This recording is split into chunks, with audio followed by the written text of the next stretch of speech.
Everyone, welcome back to my channel science with Prerna. तो आज हम कुछ इंपॉर्टेंट क्वेश्चंस करने वाले हैं types of chemical reaction topic में से। और अगर आपको ये वीडियो हेल्पफुल दिखती है तो प्लीज़ एक लाइक तो ज़रूर कीजिएगा। तो चलिए वीडियो को शुरू करते हैं। तो फर्स्ट क्वेश्चन क्या है, when lead nitrate reacts with potassium iodide yellow precipitate of.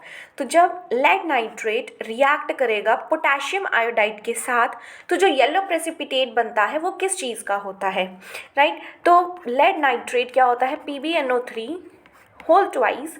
जब ये रिएक्ट करेगा किसके साथ, पोटेशियम आयोडाइड के साथ, तो क्या होगा यहाँ पे, ये पोटेशियम जो है वो लेड को क्या कर देगा, डिस्प्लेस कर देगा और क्या बना देगा, ये पोटेशियम नाइट्रेट बना देगा, प्लस में PbI2 बना देगा। और ये जो PbI2 होगा वो किस फॉर्म में होगा, येलो PPT में होगा, राइट। अगर हम इसको बैलेंस करना है तो यहाँ बैलेंस कर सकते हैं, यहाँ पे हम 2 लगा सकते हैं और यहाँ पे भी 2 लगा सकते हैं।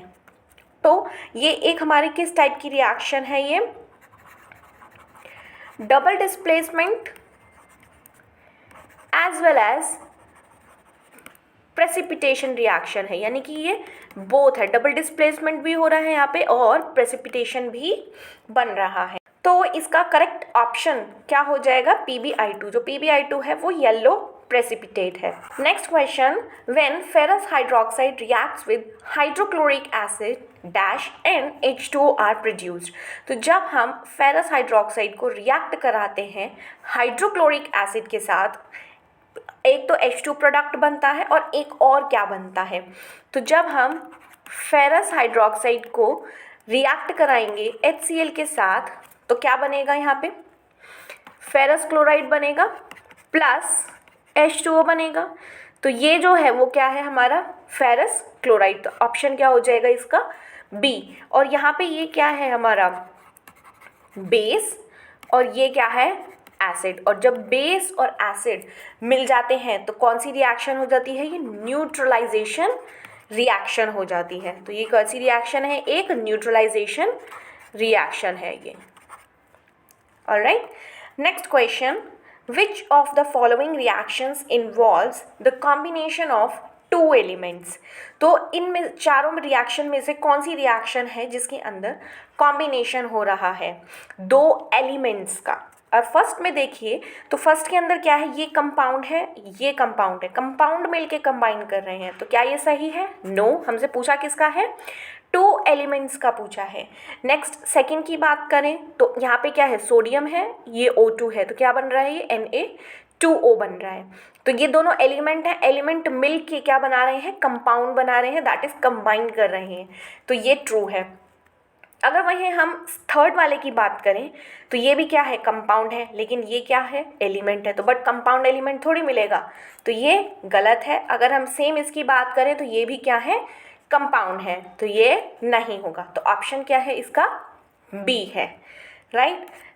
Next question, which of the following is a displacement reaction. तो इनमें से कौन सी रिएक्शन जो है वो डिस्प्लेसमेंट रिएक्शन है। डिस्प्लेसमेंट रिएक्शन क्या होता है, जिसके अंदर एक एलिमेंट दूसरे एलिमेंट को डिस्प्लेस कर दे according to the reactivity series, right. अब रिएक्टिविटी सीरीज आप सभी को याद करनी पड़ेगी, वो बहुत ही इंपॉर्टेंट है। तो अगर हम फर्स्ट में देखें, यहाँ पे क्या हो रहा है, क्या ये डिस्प्लेस हो रहा है, नहीं। यहाँ पे ये कंपाउंड और ये कंपाउंड मिलके क्या बना रहे हैं, कंबाइन हो रहे हैं, तो यानी कि कॉम्बिनेशन है, तो ये नहीं है। सेकंड की बात करें, यहाँ पे क्या है, मैग्नीशियम कार्बोनेट है, मैग्नीशियम कार्बोनेट पूरा एक कंपाउंड है, तो ये ब्रेक डाउन हो रहा है, यानी कि डीकम्पोज हो रहा है, यहाँ पे MgO और CO2 बन रहा है, तो ये भी नहीं है। थर्ड की बात करें तो थर्ड में क्या हो रहा है, Na और H2O जब रिएक्ट कर रहे हैं तो NaOH बनाया प्लस H2। तो यहाँ पे सोडियम ने क्या किया है, इसको डिस्प्लेस कर दिया है और क्या बना दिया है, NaOH बना दिया है। तो जब इसने NaOH बनाया है तो क्या हुआ है, यहाँ पे डिस्प्लेसमेंट हुआ, दैट इज ऑप्शन क्या है इसका, C है। क्योंकि सोडियम ने डिस्प्लेस कर दिया और क्या बना दिया, NaOH बना दिया, right. Which of the following is a decomposition reaction. Decomposition reaction कौन सी होती है कि एक सब्सटेंस जो होता है वो डीकम्पोज होता है 2 और मोर सब्सटेंसेस के अंदर। तो इसके अंदर क्या हो रहा है यहाँ पे कि NaOH HCl के संग रिएक्ट कर रहा है तो NaCl और H2O बना रहा है। तो क्या यहाँ पे डीकम्पोजिशन हो रहा है? नो, यहाँ पे डिस्प्लेसमेंट हो रहा है। नेक्स्ट की बात करें, NH4CNO जो है वो इसमें टूट रहा है, तो ये क्या हमारी डीकम्पोजिशन है? नो, क्योंकि डीकम्पोज नहीं हो रहा है, यहाँ पे तो और सब्सटेंसेस भी ऐड हो गए इसके अंदर, तो ये डीकम्पोजिशन नहीं है, ये एडिशन रिएक्शन है। अगर हम ट्वाइस ऑफ KClO3 की बात करें तो ये क्या है हमारी? ये होगी डीकम्पोजिशन, क्योंकि एक सब्सटेंस किस किस के अंदर ब्रेक हो गया? KCl के अंदर भी और O2 के अंदर। तो ये क्या है हमारा? Decomposition reaction. तो ऑप्शन क्या हो जाएगा इसका? C. Next question, which of the following is a displacement reaction? तो अब इनमें से कौन सी डिस्प्लेसमेंट रिएक्शन है? CaCO3 जो है वो किस में टूट रहा है? CaO और CO2। तो ये तो क्या हो रहा है? ब्रेक डाउन हो रहा है, दैट इज डीकम्पोजिशन, तो ये ऑप्शन नहीं है। नेक्स्ट की बात करें, CaO और HCl के साथ जब रिएक्ट कर रहा है तो CaCl2 प्लस H2O बन रहा है, तो इस रिएक्शन में डिस्प्लेसमेंट नहीं हो रहा है यहाँ पे, तो ये गलत है। नेक्स्ट की बात करें अगर हम, आयरन प्लस CuSO4, तो आयरन जो है वो कॉपर को क्या कर देगा? डिस्प्लेस कर देगा इजीली, क्योंकि आयरन जो है वो रिएक्टिविटी सीरीज में ऊपर आता है और कॉपर नीचे आता है, दैट इज़ ये हाईली रिएक्टिव है आयरन, और कॉपर लीस्ट रिएक्टिव है। तो ऑप्शन क्या हो जाएगा इसका डिस्प्लेसमेंट का? सी ऑप्शन हो जाएगा। ऑलराइट, और अगर हम फोर्थ की बात करें तो 4 में भी क्या हो रहा है? डिस्प्लेसमेंट नहीं हो रहा है। यहाँ बेसिकली क्या हो रहा है कि जब बेस एसिड के साथ रिएक्ट कर रहे हैं तो ये न्यूट्रलाइजेशन रिएक्शन हो रही है, तो ये भी ऑप्शन नहीं है। तो ऑप्शन क्या है इसका? C. Next question, which of the following is not a decomposition reaction? तो इनमें से कौन सी डीकम्पोजिशन रिएक्शन नहीं है? अगर हम CaCO3 की बात करें तो ये एक सब्सटेंस जो है वो Ca और CO2 में ब्रेक डाउन हो रहा है, तो ये डीकम्पोजिशन है। नेक्स्ट की बात करें, KClO3 किस किस में ब्रेक डाउन हो रहा है? KCl और O2 में हो रहा है, दैट इज़ ये भी क्या है? डीकम्पोज हो रहा है। Next is digestion of food in body. अब फूड जब डाइजेस्ट होता है तो वहाँ पे हमारे जो बड़े बड़े जो फैट के ग्लोब्यूल्स होते हैं वो छोटे छोटे पार्टिकल्स में टूटते हैं, लाइक स्मॉल फैट ग्लोब्यूल्स में टूटते हैं, तो वहाँ पे डाइजेशन होता है, तभी हमको एनर्जी मिलती है, डीकम्पोजिशन हो रही होती है। लेकिन अगर हम यहाँ पे बात करें तो इसके अंदर डीकम्पोजिशन नहीं हो रहा है, यहाँ पे कॉम्बिनेशन हो रहा है कि जब H2Cl2 के साथ रिएक्ट कर रहा है तो क्या बन रहा है? HCl बन रहा है, that is it is not decomposition reaction. तो ऑप्शन क्या है इसका? D. Next question, Fe2O3 plus twice of Al gives Al2O3 plus 2Fe। जो अबव रिएक्शन है वो किसका एग्जाम्पल है? तो यहाँ पे एल्यूमिनियम जो है उसने क्या किया है? आयरन को डिस्प्लेस कर दिया, Al2O3 बना दिया और आयरन अलग हो गया। तो डिस्प्लेस कर दिया क्यों कर पाया? क्योंकि Al जो है वो कैसा है? हाईली रिएक्टिव है। अब हाईली रिएक्टिव है तो ये क्या कर देगा? आयरन को ईजिली डिस्प्लेस कर देगा। अब जब डिस्प्लेस कर देगा तो कैसी रिएक्शन हो गई? ये डिस्प्लेसमेंट रिएक्शन हो गई, राइट। तो ऑप्शन क्या है इसका? डी ऑप्शन है। Next question, neutralization reaction is an example of. तो जो न्यूट्रलाइजेशन रिएक्शन होती है वो किसका एग्जाम्पल है? क्या वो एक्सोथर्मिक का है? एब्सोल्युटली ट्रू है ये, कि जब हमारा एसिड और बेस जब रिएक्ट करते हैं तो क्या बनाते हैं? ये सॉल्ट प्लस वाटर बनाते हैं और साथ में एनर्जी भी रिलीज होती है। अब जब एनर्जी रिलीज होती है तो ये कैसी है? यानी कि एक्सोथर्मिक है, राइट। तो ये कैसी रिएक्शन होती है यहाँ पे? ये न्यूट्रलाइजेशन रिएक्शन होती है, तो ये एक्सोथर्मिक रिएक्शन है। तो इसका ऑप्शन क्या हो जाएगा? ए हो जाएगा। Next question, what happens when CO2 is bubbled through lime water? क्या होगा जब हम CO2 को बबल कर दें through the lime water?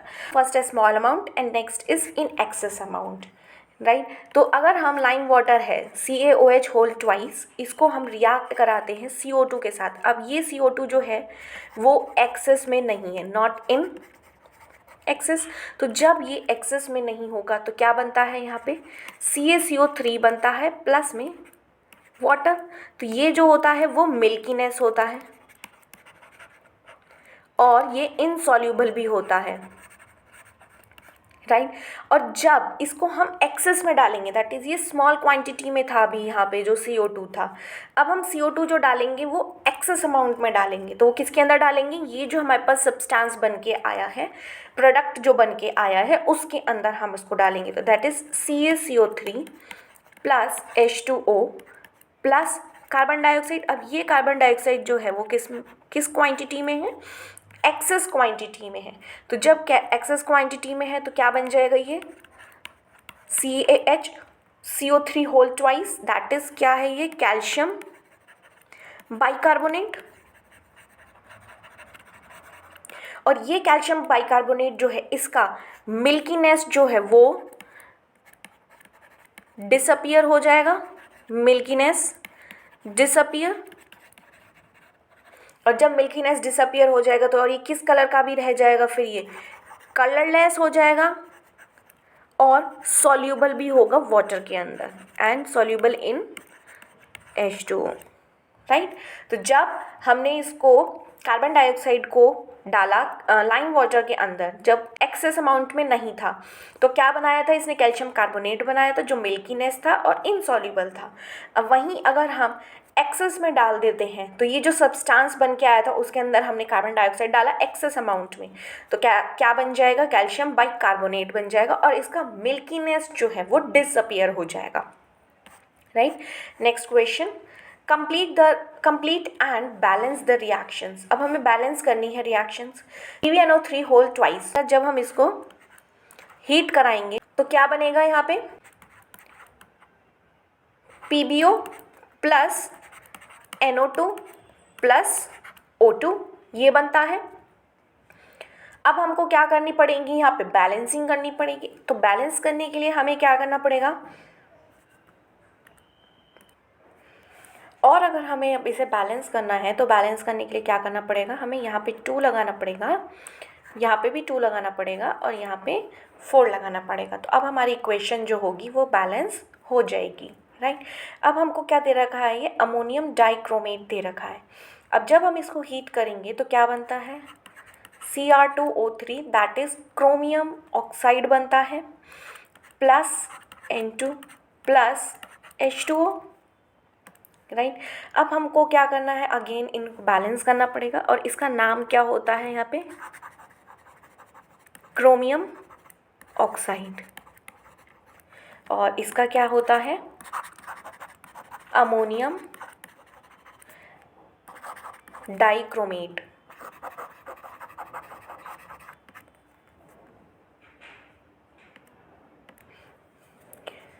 Right. और ये जो होता है वो किस कलर का होता है, ये ग्रीन कलर का होता है, ये ग्रीन कलर का रेजिड्यू होता है। अब हमें इन्हें क्या करना है, बैलेंस करना है। तो अगर हम N की बात करें तो नाइट्रोजन कितने हैं, 2 हैं रिएक्टेंट में और इधर भी 2 हैं। क्रोमियम की बात करें तो क्रोमियम भी इधर 2 है, इधर भी 2 है। हाइड्रोजन की बात करें तो हाइड्रोजन इधर कितने हैं, 8, लेकिन हम इधर बात करें तो कितने हैं, 2, राइट। ऑक्सीजन की बात करें तो इधर है 7 और इधर कितने हैं, 3 + 1 4। तो हमें क्या और ऐड करना पड़ेगा, अगर हम 4 यहाँ पे मल्टीप्लाई कर दें तो हाइड्रोजन तो 8 हो गए। अगर हम ऑक्सीजन की बात करें तो 4 + 3 कितने हो जाएंगे, 7। अब हमारी इक्वेशन जो होगी वो बैलेंस हो जाएगी। थर्ड इक्वेशन क्या है, यहाँ पे अमोनिया रिएक्ट करता है कॉपर ऑक्साइड के साथ, तो क्या करेगा, यहाँ पे कॉपर बन जाएगा plus N2 plus H2O, right. अब हमको क्या करना है, वही बैलेंस करनी है इक्वेशन। तो बैलेंस कैसे करेंगे, नाइट्रोजन कितने हैं यहाँ पे 1 और इधर कितने हैं 2, तो हमको यहाँ पे सबसे पहले हम क्या लगा देंगे, 2 लगा देंगे, दैट इज अब नाइट्रोजन बैलेंस हो गए हैं। अब हाइड्रोजन की बात करते हैं, हाइड्रोजन कितने हैं यहाँ पे 6, लेकिन हम इधर देखें तो कितने हैं ये 2, तो हम क्या कर सकते हैं 3 से मल्टीप्लाई कर सकते हैं, तो ये हाइड्रोजन भी अब बैलेंस हो जाएंगे, दैट इज 6 हो गए। अब हम ऑक्सीजन की बात करते हैं तो ऑक्सीजन कितने हैं यहाँ पे 3 और यहाँ पे कितने हैं 1, तो हमें क्या करना पड़ेगा 3 से मल्टीप्लाई करना पड़ेगा। Let me do one thing. I am writing this equation again. Cu plus N2 plus H2O, right. अब क्या करेंगे हम, यहाँ पे वही 2 लगाया था हमने, यहाँ 3 एंड यहाँ पे 3। अब क्या बैलेंस करना है हमको, कॉपर क्या देखते हैं, कॉपर कितने हैं यहाँ पे 3, तो हमें कॉपर भी कितने चाहिए 3। तो अब हमारी इक्वेशन जो है वो बैलेंस हो चुकी है, alright. Next question, in the refining of silver, the recovery of silver from silver nitrate solution involved displacement by copper metal. Write down the reaction involved. तो जब सिल्वर नाइट्रेट रिएक्ट करता है कॉपर के साथ, तो जब कॉपर के साथ वो रिएक्ट करेगा तो क्या बनाता है यहाँ पे, अब कॉपर ने क्या किया, इस सिल्वर को डिस्प्लेस कर दिया, तो क्या बना दिया इसने, कॉपर नाइट्रेट बना दिया, CuNO3 होल ट्वाइस, और सिल्वर अलग हो गया। अब हमें क्या करना है, बैलेंस करना है। बैलेंस कैसे करेंगे, अब हम यहाँ पे सिल्वर की बात करें तो सिल्वर एक है, इधर भी एक है, राइट। अब हम नाइट्रोजन की बात करें, रिएक्टेंट में कितने हैं, 1, और इधर कितने हैं, 2। तो सबसे पहले हमको क्या लगाना पड़ेगा, यहाँ पे 2 पुट करना पड़ेगा, राइट। अब सिल्वर भी कितने हो गए, यहाँ पे 2 हो गए, तो यहाँ पे भी हमको क्या लगाना पड़ेगा, 2 लगाना पड़ेगा।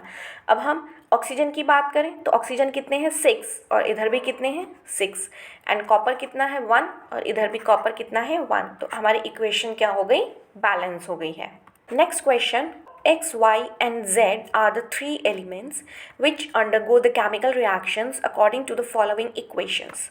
ये 3 equations दे रखी हैं हमको, X2O3 plus 2Y gives Y2O3 plus 2X। तो यहाँ पे क्या हुआ है इस इक्वेशन के अंदर कि Y ने डिस्प्लेस कर दिया है किसको, X को, और ये कब कर पाया होगा कि जब Y मोर रिएक्टिव है किससे, X से। तो जब Y मोर रिएक्टिव है X से तो क्या होगा, डिस्प्लेसमेंट होगा। सिमिलरली अगर हम नेक्स्ट इक्वेशन की बात करें, 3ZSO4 plus 2Y gives Y2SO4 whole thrice plus 3Z। ऐसा कब हुआ होगा कि अब Y ने क्या किया है, इस Z को डिस्प्लेस कर दिया है, तो जब इस Z को डिस्प्लेस कर दिया तो ये इसकी पोजीशन पे आ गया, दैट इज़ अब यहाँ पे भी Y जो होगा वो ज़्यादा रिएक्टिव होगा किससे, Z से। ऑल राइट, नेक्स्ट इक्वेशन में क्या है,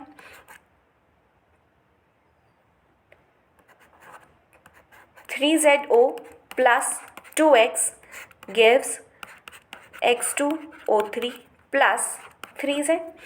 तो इस इक्वेशन में क्या हुआ होगा कि X ने किसको डिस्प्लेस किया, यहाँ से Z को डिस्प्लेस किया X ने, तभी ये X2O3 बना और 3Z अलग। तो यहाँ पे X जो है वो ज़्यादा रिएक्टिव है किससे, Z से। तो हमको क्या बताना है, answer the following questions, which element is the most reactive. तो मोस्ट रिएक्टिव कौन सा होगा, ये होगा क्योंकि Y ने X को भी डिस्प्लेस कर दिया और Z को भी डिस्प्लेस कर दिया है, दैट इज़ Y जो है वो मोस्ट रिएक्टिव है। और लीस्ट रिएक्टिव कौन सा होगा यहाँ पे, which element is the least reactive. तो लीस्ट रिएक्टिव कौन सा रहा होगा यहाँ पे, Z रहा होगा, राइट क्योंकि Z को Y ने भी डिस्प्लेस कर दिया और X ने भी डिस्प्लेस कर दिया, तो Z क्या हो गया यहाँ पे, लीस्ट रिएक्टिव हो गया एलिमेंट।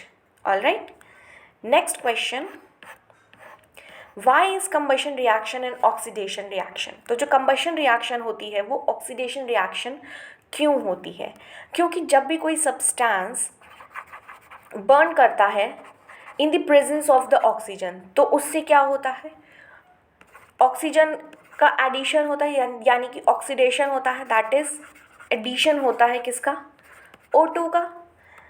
तो यानी कि जब भी कोई सब्सटेंस ऑक्सीजन की प्रेजेंस में बर्न करता है तो उससे क्या होता है, ऑक्सीडेशन होता है, और ऑक्सीडेशन यानी कि एडिशन होता है O2 का।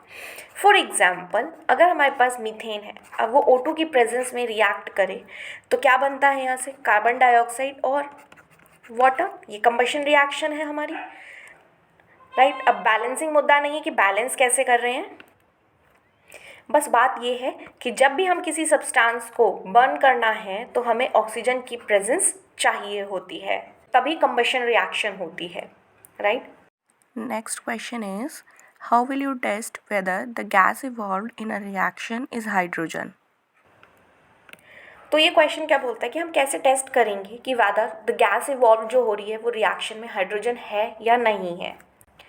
तो हमें क्या करना है, बर्निंग मैचस्टिक को टेस्ट ट्यूब के पास लेके आना है। बर्निंग मैचस्टिक को किसके पास लेके आना है, टेस्ट ट्यूब के पास लेके आना है। अब जैसे ही लेके जाएंगे, जिसमें से H2 गैस जो होगी वो एस्केप हो जाएगी।